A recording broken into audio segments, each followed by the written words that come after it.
Sir இது மொத்தம் எத்தனை ஏக்கர் போட்டிருக்கீங்க? சார் இது எதுங்க சார் குண்டுமணி நம்ம ஒயிட் வந்து இப்போ இங்கே இருக்கிறதா சார் ஒரு 3 ஏக்கர் இருக்குங்க சார், 4 ஏக்கர். அது இல்லாமல் பியூர் பிளாக் ஒரு 4 ஏக்கர் போட்டிருக்கோம் சார். வாழ்க வளமுடன். வணக்கம். நாம் வந்து எந்த மருத்துவ பயிரை கல்டிவேஷன் செஞ்சோம்னா நமக்கு லாபம் கிடைக்கும் அப்படின்னு எல்லா விவசாயிகளும் கேட்குறது உண்டு. இப்போ நம்ம சாதாரணமாக நம்ம வேலியில் கிடக்கக்கூடிய குண்டுமணி அப்படின்னு சொல்லக்கூடிய குண்டுமணி செடியை கூட ஒரு 10 ஏக்கரில் கல்டிவேஷன் பண்ணி ஒரு விவசாயி வந்து சிறப்பான முறையில் லாபத்தை எடுத்துகிட்டு இருக்கிறாரு அப்படிங்கிறத நம்ம பார்க்கணும்.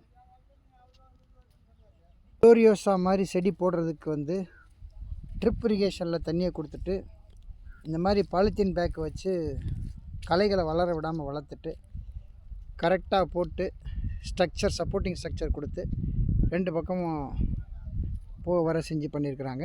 இதில் வந்து இந்த செடியை கொஞ்சம் அதிகமாக முளைச்சிருச்சுன்னா கட் பண்ணி விட்டுற வேண்டியதான். இந்த இதில் வந்து இப்படி இதை வந்து கட் பண்ணி விட்டோம்னா ஒன்றுக்கு ஒன்று மூடாது, இல்லைனா அப்புறம் உள்ளே போய் நம்ம அறுவடை செய்ய முடியாது.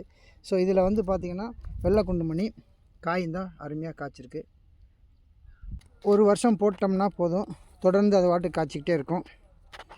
இது வந்து சாதாரணமாக நம்ம கருப்பு சிவப்பு வெள்ளையில் இருக்க குண்டுமணி கிடையாது. இது வந்து வெள்ளை கலராக இருக்கக்கூடிய ஒரு ஒயிட் கலர் சீட்ஸு. இதுதான் வந்து இந்த குண்டுமணி. இல்லைனா கருப்பு கலராக ஒன்று இருக்குது. இது வந்து மருத்துவ குணம் அதிகமாக இருக்கிறதுனால இதை வந்து மார்க்கெட்டில் நல்ல ரேட்டு கொடுத்து வாங்கிட்டு போகிறாங்க.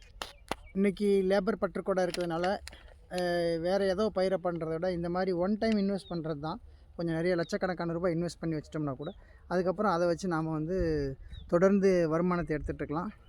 ஒரு குறிப்பிட்ட அளவு லேபர்ஸை வச்சு ஒரு பீரியட்ஸ் இடைப்பட்ட காலங்களில் கல்டிவேட் பண்ணி எடுத்துக்கிட்டே இருந்தோம்னா போதும். மேலும் விவரம் வேணும்னா எங்களுடைய நம்பரை கான்டாக்ட் பண்ணுங்கள். வணக்கம்.